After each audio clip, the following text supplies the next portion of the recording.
صدق اللہ مولانا العظیم وصدق رسوله النبی الامین الکریم والحمد للہ رب العالمین ان اللہ وملائکتہ یصلون علی النبی یا ایھا الذین آمنوا صلوا علیہ وسلموا تسلیما۔ کھاتے ہیں ہم تیرے در کا، پیتے ہیں ہم تیرے در کا، دانا ہے تیرا دانا، پانی ہے تیرا پانی۔ جن سے جن کا تعلق ہوتا ہے خوشی کے موقع پر ان کے گیت گائے جاتے ہیں، ان کا ذکر کیا جاتا ہے۔ بے شک اور ہم غلاموں کا تعلق الحمدللہ مدینہ پاک کی دھول سے ہے۔ جس کا تعلق آقا کے دہلیز کی دھول سے ہو وہ اپنی خوشی کے موقع پر اپنے محسن اور اپنے آقا کو کبھی فراموش نہیں کر سکتا۔ بے شک ہمارا آپ دیکھتے ہیں بعض محفلوں میں شادی بیاہ ہوتی ہے، لوگ نہ جانے غیر شرعی عمل اور خرافات کرتے ہیں، لیکن یقین جانے آج کی یہ محفل سجا کر ساری زندگی دولہا اور دلہن کی زندگی میں برکت و سلامتی کا سامان آج کی محفل میں پیدا کر دی۔ کیوں؟ کیونکہ آج ذکر مصطفیٰ ہوا، نعت مصطفیٰ ہوا۔ عزیزان گرامی، یہ بیان کرنا مقصود نہیں ہے، علماء کرام کی جماعت موجود ہے، ہم سب یہاں پر آج مصطفیٰ کریم صلی اللہ علیہ وسلم کا ذکر سننے کے لیے آئے تھے، حضور کا ذکر سماعت کرنے اور اپنی ایمان کو پالیدگی بخشنے کے لیے آئے تھے۔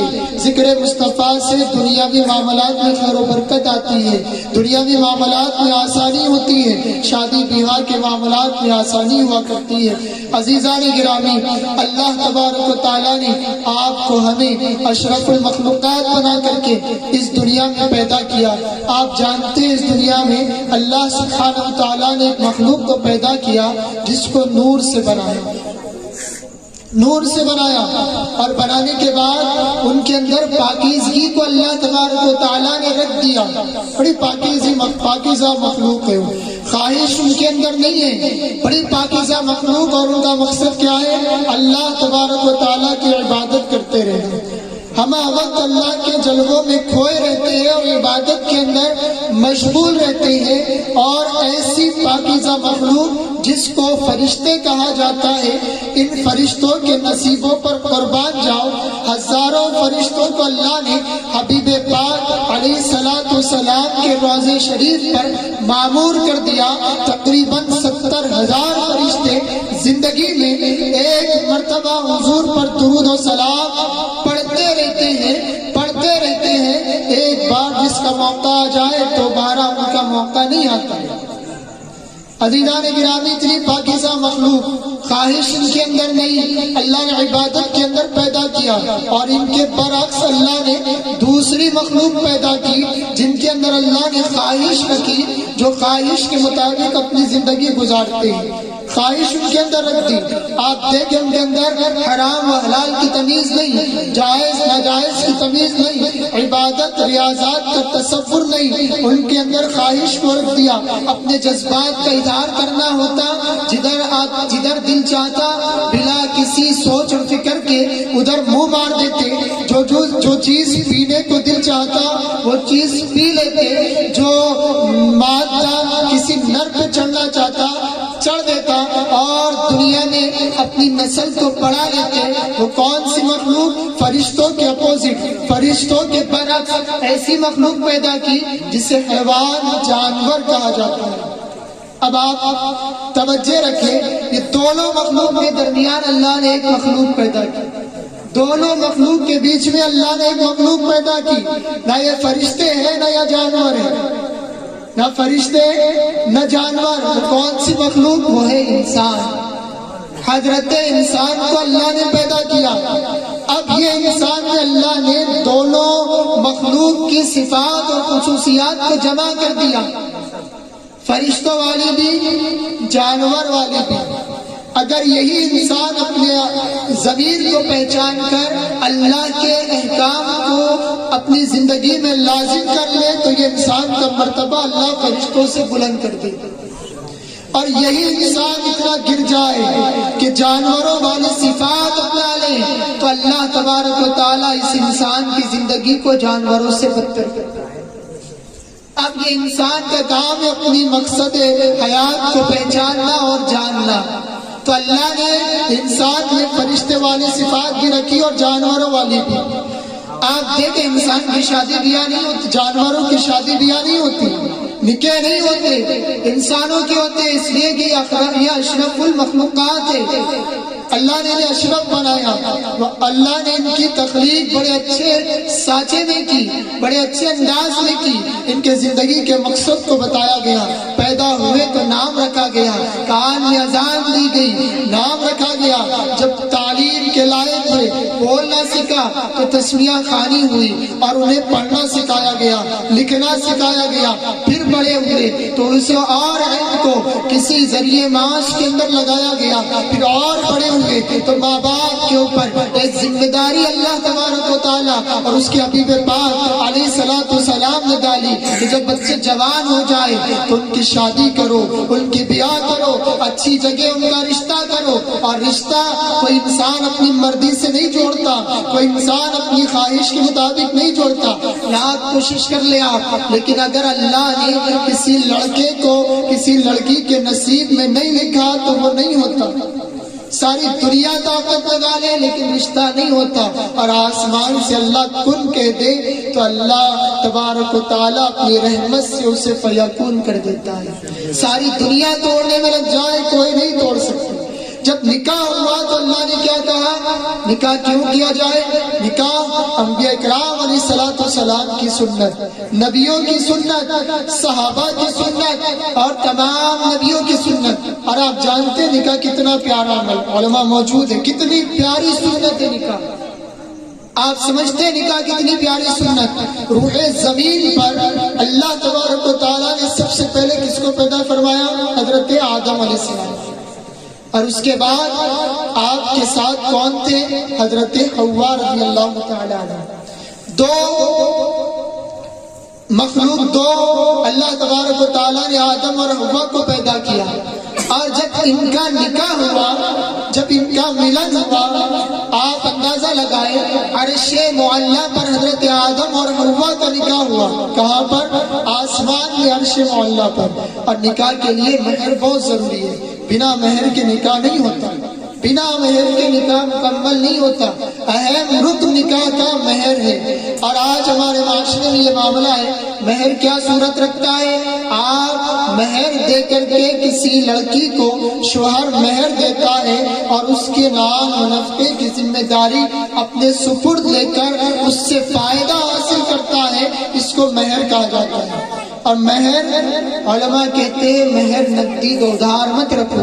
معاشرہ یہ ہے جب انتقال ہوتا ہے، جب بوڑھی عورت کو لایا جاتا ہے کہتے بڑے میاں کا مہر معاف کر دو، یا اللہ نہ کرے رشتہ نہ نبھے تو کہا جاتا ہے اب طلاق خلا کی صورت ہے مہر معاف کر دو. بلکہ فرمایا گیا مہر جب نکاح منعقد ہو رہا ہے تب کے تب دے دو.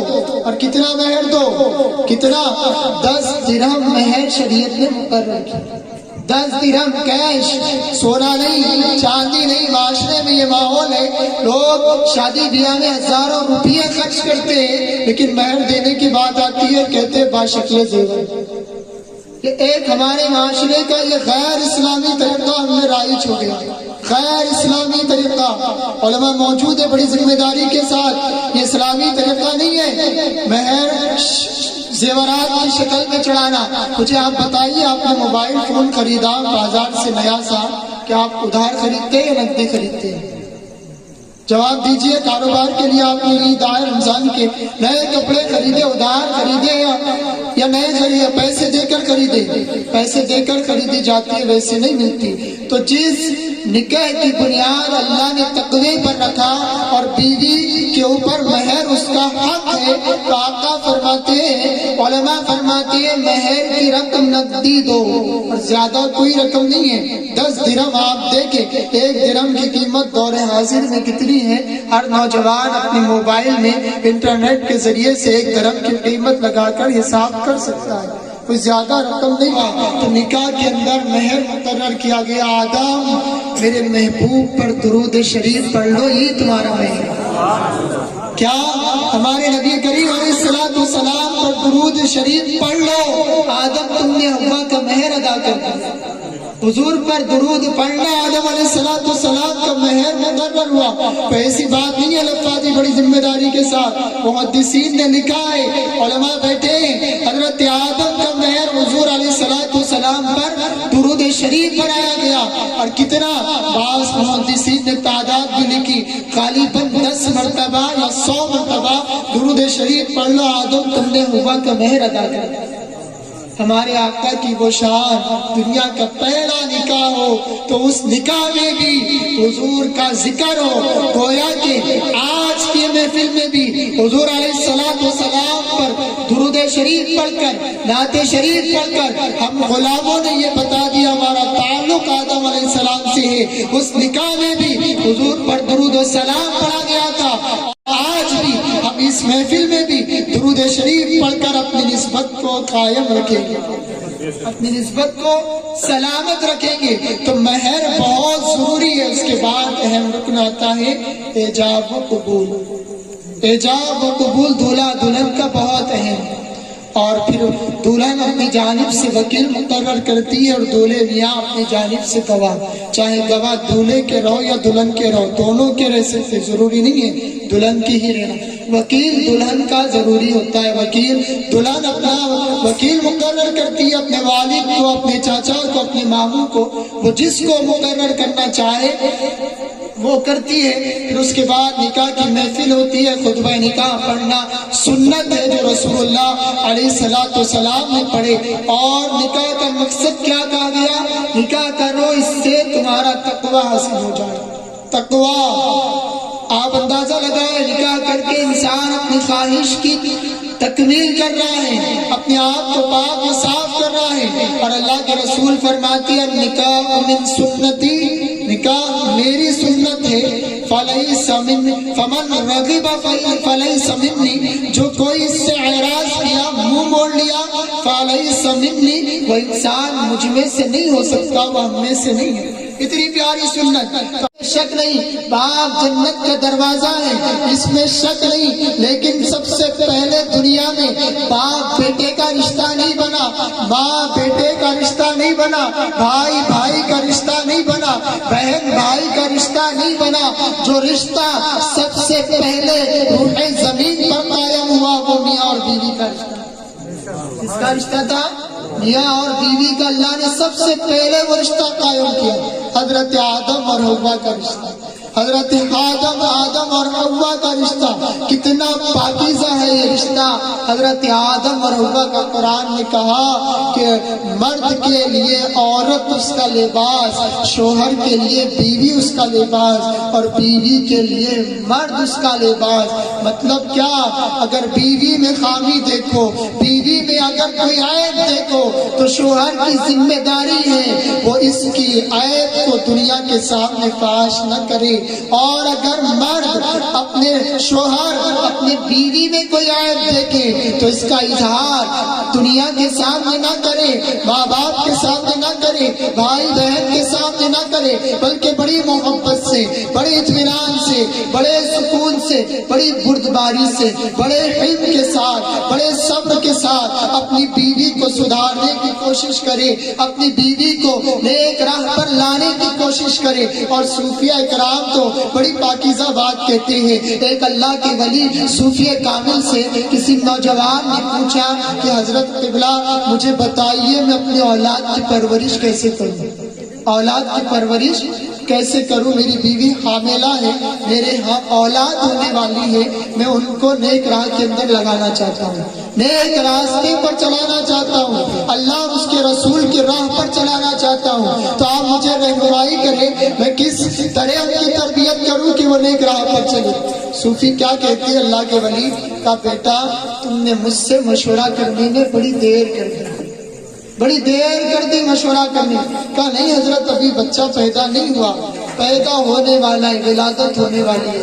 اللہ کے ولی کہتے نادان, اگر تجھے اپنی اولاد کی تربیت کی صحیح فکر تھی تو مجھ سے تب آنا تھا جب تیرے لیے لڑکی ڈھونڈی جا رہی تھی, جب تیرے لیے دلہن تلاش کی جا رہی تھی. اس لیے کہ جو ماں نیک ہوتی ہے وہ دوران عمل سے ہی اگر پابندیاں شریعت کے مطابق زندگی گزارے تو بچے کے اندر ماں کی تربیت اور ماں کی صفت، ماں کے کام کا اثر پڑتا ہے۔ آپ دیکھیں حضور غوث اعظم رضی اللہ تعالیٰ عنہ جب ولادت ہوئی تو سرکار غوث پاک کی جب تسمیہ خوانی ہوئی تو غوث پاک نے بسم اللہ پڑھی، سورہ فاتحہ پڑھی، سورہ بقرہ پڑھی، پہلا پارہ، دوسرا پارہ، روایتوں میں آتا ہے پورے 15 پارے کا پورے قرآن غوث اعظم نے ختم کر دیا۔ جب پوچھا کہ کہاں پڑھے تھے آپ ننھے سے چھوٹے سے، کہا میں جب اپنی ماں کے شکم میں تھا تو میری ماں ام الخیر فاطمہ قرآن پڑھتی تھی، وہی قرآن سن سن کے میں نے یاد کیا۔ عزیزان گرامی، کیا قرآن اس دور میں بدل گیا، اس دور میں الگ تھا؟ سینے پہ ہاتھ رکھے آپ، کیا شریعت اس دور میں کچھ اور تھی، اس دور میں بدل گئی؟ کیا عقیدت اس دور میں کچھ ہے، اس دور میں بدل گئی؟ کیا قرآن حدیث بدل گیا؟ قرآن وہی ہے، حدیث وہی ہے، شریعت وہی ہے، فرق یہ ہے کہ آج کا مسلمان بدل گیا۔ آج کا مسلمان بدل گیا۔ ماں اگر بچے کے شکم میں رہتی ہے وہی نفرتیں، وہی گالی گلوچ، وہی غیبت، وہی چگلی، وہی جو ہے تو سیریلوں کو دیکھنا، وہی ڈراموں کو دیکھنا، وہی ایک دوسرے کی برائی کرنا۔ مجھے بتائیے جس ماں کے خون سے بچے کی غذا بن رہی ہے، جس ماں کی خون سے بچے کی اللہ جسم و جسمانیت کو بنا رہا ہے، جس خون سے بچے کا دل بن رہا ہے، جیسا ماں کا دل ہوگا بچے کا بھی دل ویسی ہی بنے گا، ویسے ہی اس کی پرورش ہوگی، اور جب پیدا ہوگا تو وہی صفات بچے کے اندر منتقل ہوگی، ویسے ہی تربیت بچے کی ہوگی۔ بچے نیک کب پیدا ہوں گے؟ جب مائیں نیک ہوں گی۔ اب یہ تصور نہ کریں کہ ماں نیک ہو گئی آدمی کیسا بھی راہ چل جاتا، جی نہیں جناب۔ صوفیہ کہتے ہیں اگر مرد نیک ہے تو اس کی صفات اس کے اندر منتقل ہوتے ہیں، پھر جب وہ بیوی کے قریب جاتا ہے، جب اللہ اس کے ذریعے سے عورت کو حاملہ کرتا ہے، تو جو نطفہ عورت کے شکم میں آیا تو وہ اثرات جو مرد کے تھے، جو عادتیں مرد کی تھی، بڑی باریک بات صوفیہ نے کہی، توجہ سے سنیں، جو عادتیں مرد کی ہوتی ہے، جو عادتیں آدمی میں ہوتی ہے، وہی عادتیں جو ہے تو بچے میں پیدا ہوتی ہے۔ کہاں سے آئی؟ اتنے سالوں سے اللہ نے صلب کے اندر اولاد کو رکھا تھا، اور وہی عادتیں، وہی تربیتیں، اس لیے شریعت نے کہی حرام غذا کھانے سے بچو، حرام غذا کھاؤ گے وہی خون بنے گا، وہی اولاد ہوں گے، اور کتنا ہی ان کو دین کی طرف لاؤ، کتنا ہی عشق و محبت کی طرف لاؤ، کتنا ہی نبی کا ادب سکھاؤ، لیکن اگر اولاد حرام غذا کھا کر اولاد اگر ہوتی ہے تو نیک راستے پر نہیں آتی، اس لیے کہ باپ اور ماں کی تربیت ہی غلط ہے تو پھر اولاد کہاں سے صحیح؟ حدیث میں آیا کما تدین تدان، تم جیسا کرو گے ویسا تمہارے ساتھ پیش آئے گا۔ تقوی کی بنیاد پر نکاح کیا جاتا ہے۔ آخری بات ایک واقعہ سنا کر اپنی بات کو ختم کر دوں۔ مقصد اس کا تقوی بتایا گیا۔ جب نکاح کرتا ہے انسان اپنی خواہش پوری کر لیتا ہے تو اس کی آنکھوں پر تقوی آ جاتا ہے، دل پر تقوی آتا ہے، زبان پر تقوی آتا ہے۔ سیدی اعلیٰ حضرت رحمت اللہ تعالی علیہ اپنے ملفوظات کے اندر ایک واقعہ نقل کرتے ہیں کہ حضرت نظام الدین اولیاء رحمت اللہ تعالی علیہ کی خانقاہ کے اندر رہنے والے ایک مرید سے آپ نے کہا ارے صاحب ذرا یہ کھیر کا کٹورا لے جا کر کے جمنا کے اس سائڈ لے جانا، اور اس کنارے پر ایک مرد قلندر عبادت کر رہے ہوں گے، انہیں یہ کھیر دے کر کے آنا، وہ اسے کھا لیں گے، میرا نام کہنا۔ جب مرید صادق اٹھا خیال آیا جمنا ندی تو بڑی طغیانی پر ہے، بڑی نہریں ہیں، سمندر کی طرح پانی بہتا ہے، وہاں کوئی ملا نہیں ہوگا جو مجھے دریا سے پار لگائے۔ یہ خیال آیا، شیخ سے کہا حضرت انتظام کر دیجئے، یہ ملا نہیں ہے۔ حضرت نے کہا دریا کے قریب جانا اور اس سے جا کر کے کہنا میں اس نظام الدین نے مجھے حکم دیا ہے جس نے نکاح نہیں کیا۔ جب یہ سنا مرید نے تو دل میں خیال آیا حضور والا کا تو نکاح ہے، اولاد ہے، بچے ہیں، پھر بھی حضرت محبوب الہی کہتے ہیں کہنا کہ میں اس نے حکم دیا جس نے نکاح نہیں کیا. بات سمجھ میں نہیں آئی، لیکن ادب یہ ہے کہ بڑوں نے حکم دے دیے خاموشی سے بجا لانا. جب ان کا موڈ دیکھو اللہ والوں کا تب کیفیت دریافت کر لو. یہ ادب سکھایا ہے. خاموش دریا کے کنارے پہنچا، کہا اے دریا مجھے اس نظام الدین اولیاء نے بھیجا ہے جنہوں نے نکاح نہیں کیا. دریا نے اپنے اندر راستہ دے دیا. وہ مرید صادق دریا سے پار گیا اور اس مقام پر پہنچا جہاں حضرت نظام الدین اولیاء نے نشاندہی بتائی تھی. وہ ایک مرد قلندر اللہ کی عبادت میں مصروف تھا.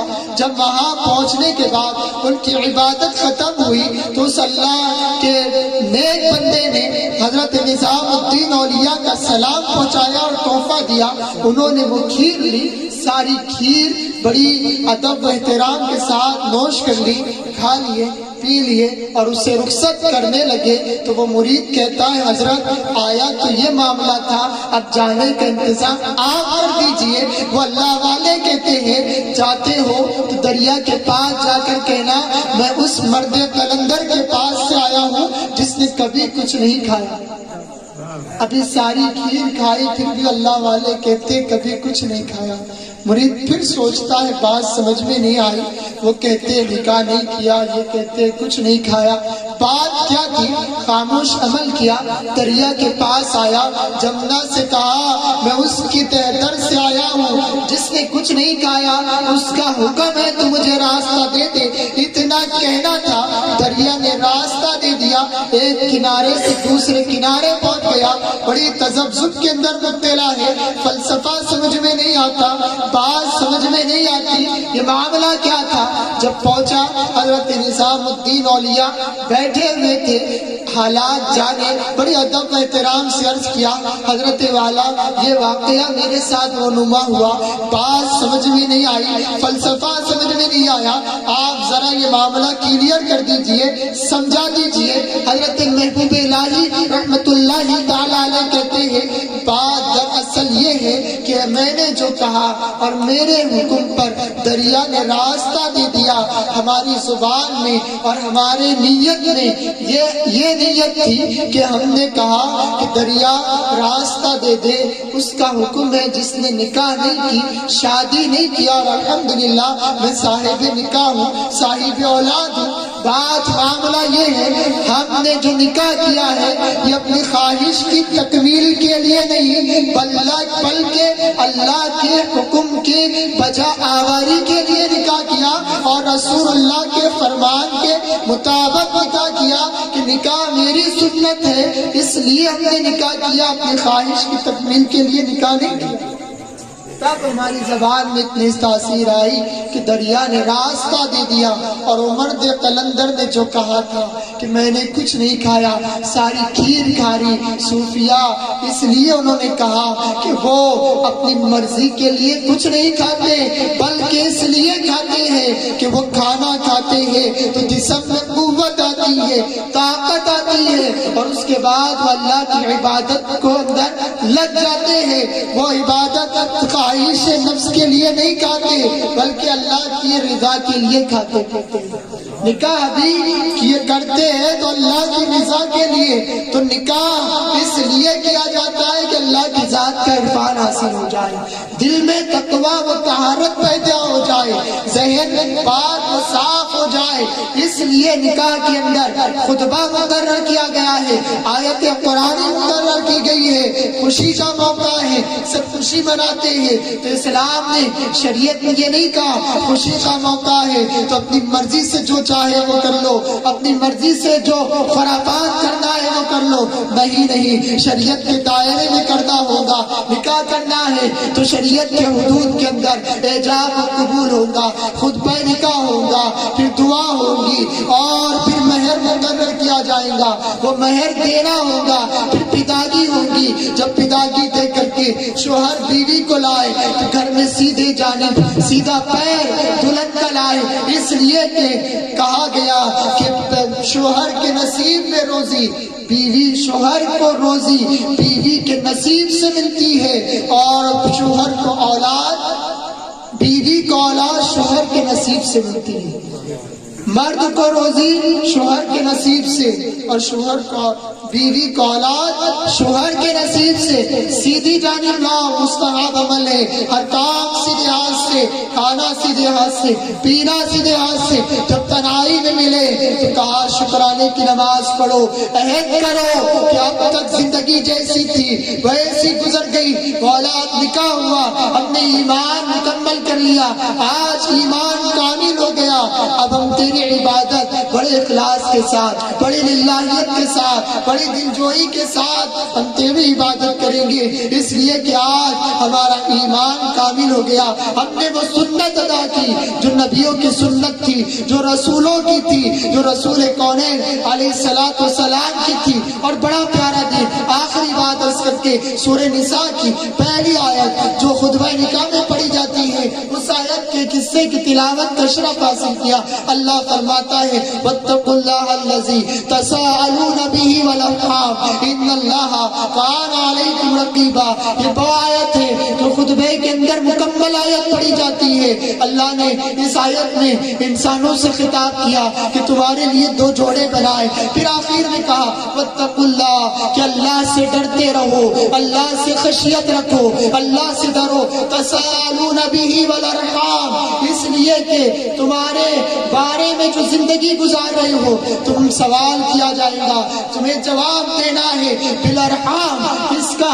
آپسی تعلقات کا، رشتہ داری کا، حقوق کا، دولہا اور دلہن سے حساب و کتاب ہوگا۔ روح المعانی کے مفسر علامہ آلوسی رحمۃ اللہ علیہ کہتے ہیں کہ یہ تعلقات کے اندر جو اللہ سوال کرے گا، جو ارحام سوال پوچھا جائے گا، وہ کیا ہوگا؟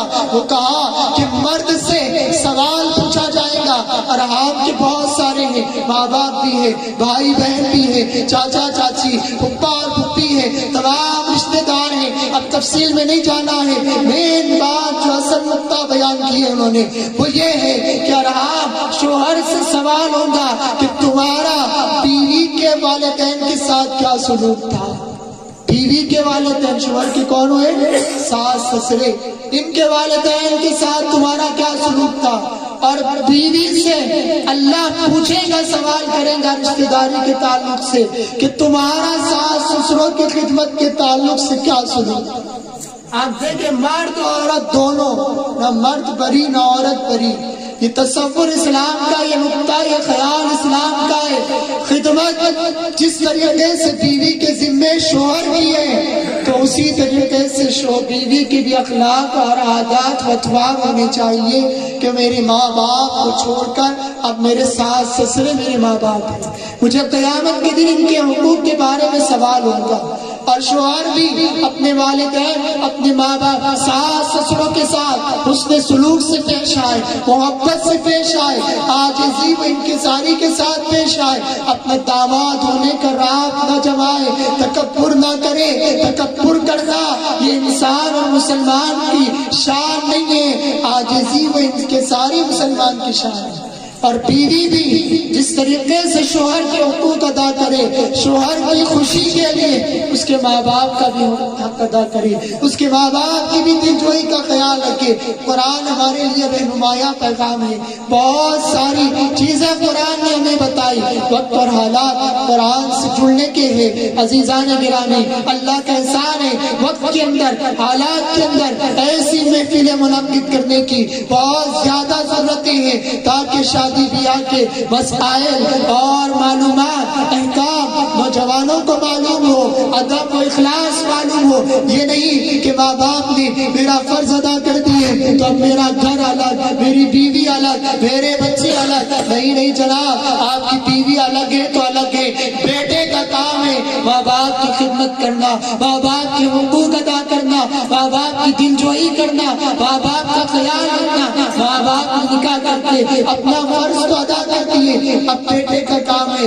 ماں باپ کی خدمتیں کرنا، ماں باپ کا ادب کرنا۔ اس لیے کہ اگر بیٹا ماں باپ کا ادب کرے گا، اگر بیٹا ماں باپ کا احترام کرے گا تو بیٹے کے ادب کو دیکھ کر، بیٹے کی عزت کرنے کو دیکھ کر آنے والی بہو بھی ماں باپ کا ادب کریں گی، ساس سسرے کی عزت کریں گی، ساس سسرے کا احترام کریں گی۔ اگر بیٹا ہی آنے والی بہو کے ساتھ مل کر ماں باپ کی نافرمانی کرے اور ماں باپ کا دل دکھائے تو اگر بیٹا ایک کرے تو بہو دو کرتی ہے. یہ اسلامی نقطہ نظر نہیں ہے, یہ ہندوستانی رواج ہماری مسلمانوں کے ذہن اور فکر میں پھنس گیا کہ بس اب شادی ہوئی, اب ابا اپنا دیکھ لو, اماں اپنا دیکھ لو. نہیں, بدبخت اولاد. اور حدیث میں آیا کما تدین تدان. اگر بیٹا شادی کے بعد بدل گیا اور اپنی ضعیف ماں باپ کا ساتھ چھوڑ گیا تو آخرت میں اس سے پہلے اللہ دنیا میں اس کی اولاد کے ساتھ وہی سلوک دہرایا جاتا ہے جو بیٹے نے اپنے ماں باپ کے ساتھ کیا تھا, جو بیٹے نے اپنے ماں اور باپ کے ساتھ کیا تھا. آخرت میں ہوں گی تو ہوں گی, عذاب ہوگا تو ہوگا, اس سے پہلے دنیا میں ہی اللہ بتا دیتا ہے. کئی بزرگ حضرات اس محفل میں موجود ہیں, انہوں نے اپنے تجربے سے دیکھے ہوں گے کتنے گھر ایسے ہیں جب والدین نے اپنے بیٹوں نے ان کے والدین کی نافرمانی کی اور جب ان کی جوانی آئی, جب ان کا بڑھاپا آیا تو آج ایسی اولاد وہی سلوک ان کے ساتھ دوہرا رہی ہے, وہی عمل ان کے ساتھ دوہرایا جا رہا ہے. اس لیے کہ زمین و آسمان کا نظام بدل سکتا ہے لیکن فرمان مصطفیٰ نہیں بدل سکتا, فرمان مصطفیٰ تبدیل نہیں ہو سکتا. کما تدین تدان, تم جیسا کرو گے دنیا میں تمہارے ساتھ ویسا اللہ تبارک و تعالیٰ دہرائے گا. اور ماں باپ کا تو وہ حق اور وہ احسان ہے کہ ساری زندگی اگر ماں باپ کی خدمت میں نکال دیے تب بھی ان کا حق ادا نہیں ہوتا. آپ نے دیکھا موسیٰ علیہ السلام کا ساتھی, ان کے زمانے جنت کا ساتھی, جنت میں کون جائے گا؟ اللہ نے کہا ایک قصاب جائے گا, اس کے پاس کوئی عمل نہیں تھا, خالص بوڑھی ماں کی خدمت تھی جو دعائیں کرتی, مالک میرے بیٹے کو وقت کے نبی کا جنت میں ساتھ دے دے. اللہ نے بوڑھی ماں کی دعاؤں کے عوض اس جوان قصائی کو حضرت موسیٰ کا جنت کا ساتھی بنا دیا. اس لیے ماں کی خدمت کی ماں کا ادب کیا. شادی کے بعد دولہے کی ڈبل ذمہ داری ہو جاتی ہے, ڈبل, بیوی کا بھی حق ادا کرنا اور ماں باپ کا. بیلنس چلنا ہے, ادھر ماں ہے ادھر بیوی ہے, بیلنس, دونوں کے حقوق کا خیال, نہ ادھر افراط ہو نہ ادھر تفریط ہو. دونوں ماں باپ کی بھی دعائیں, ماں باپ کی بھی دلجوئی اور بیوی کا بھی خیال.